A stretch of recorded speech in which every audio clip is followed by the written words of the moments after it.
congratulations, it's a boy. Or congratulations, it's a girl. As a pediatrician for nearly 20 years, that's how many of my patient relationships began. Our bodies declare our sex. Biological sex is not assigned. Sex is determined at conception by our DNA, stamped into every cell of our bodies. Human sexuality is binary. Either you have a normal Y chromosome and develop into a male, or you don't, and you will develop into a female. There are at least 6,500 genetic differences between men and women. Hormones and surgery cannot and do not change this. Look, an identity is not biological, it is psychological. Identity has to do with thinking and feeling. Thoughts and feelings are not biologically hardwired. Our thinking and feeling may be factually right or factually wrong. For example, if I walk into my doctor's office today and say, "Hi, I'm Margaret Thatcher," my physician will say I am delusional and give me an antipsychotic. However, if instead I walked in and said, "I am a man," he would say, "Congratulations, you're transgender." If I were to say, "Doctor, I am suicidal. I'm an amputee trapped in a normal body. Please surgically remove my leg," I'll be diagnosed with body identity integrity disorder. But if I walk up to that same doctor and say, "I'm a man, sign me up for a double mastectomy," my physician will. See, according to most mainstream medical organizations, if you want to cut off a healthy arm or a healthy leg, you're mentally ill. But if you want to cut off healthy breasts or a penis, you're transgender. Let's be clear, no one is born transgender. If gender identity were hardwired in the brain before birth, identical twins would have the same gender identity 100% of the time. They don't. I had one little boy, a patient we'll call Andy. Between the ages of 3 and 5, he increasingly played with girls and stereotypical girl toys and started saying he was a girl. I referred the parents and Andy to a therapist. Sometimes mental illness of a parent or abuse of the child are factors. But more commonly, the child has misperceived family dynamics and internalized a false belief. In the middle of one session, Andy put down the toy truck and held on to the Barbie and said, "Mommy and Daddy, you don't love me when I'm a boy." What the therapist learned is that when Andy was 3, his sister with special needs was born.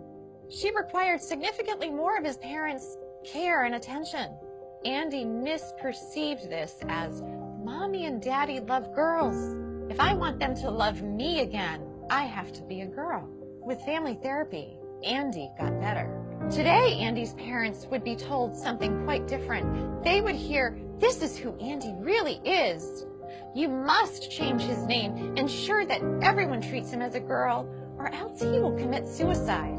As Andy would approach puberty, the experts would put him on puberty blockers so that he could continue to impersonate a girl.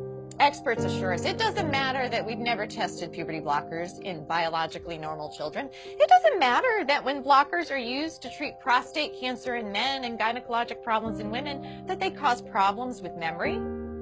We don't need testing. No, we need to arrest his physical development now, or he'll commit suicide.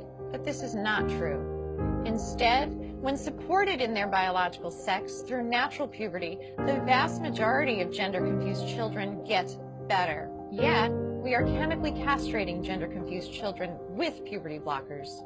Then, we permanently sterilize many of them by adding cross-sex hormones. Cross-sex hormones are estrogen and testosterone.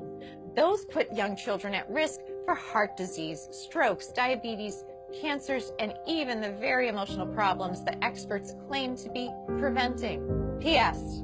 If a girl who insists she is a man has been on testosterone daily for 1 year, she's cleared to get a bilateral mastectomy at age 16. Now, mind you, the American Academy of Pediatrics recently came out with a report that urges pediatricians to caution teenagers about getting tattoos because tattoos are essentially permanent and can cause scarring.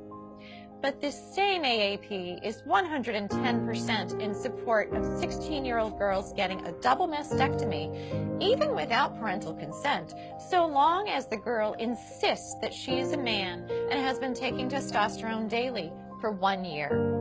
Let's be clear, to indoctrinate all children from preschool forward with the lie that they could be trapped in the wrong body disrupts the very foundation of a child's reality testing. If a child can't trust the reality of their physical bodies, who or what can they trust? Transgender ideology in schools is psychological abuse that often leads to chemical castration, sterilization, and surgical mutilation. If that's not child abuse, ladies and gentlemen, what is?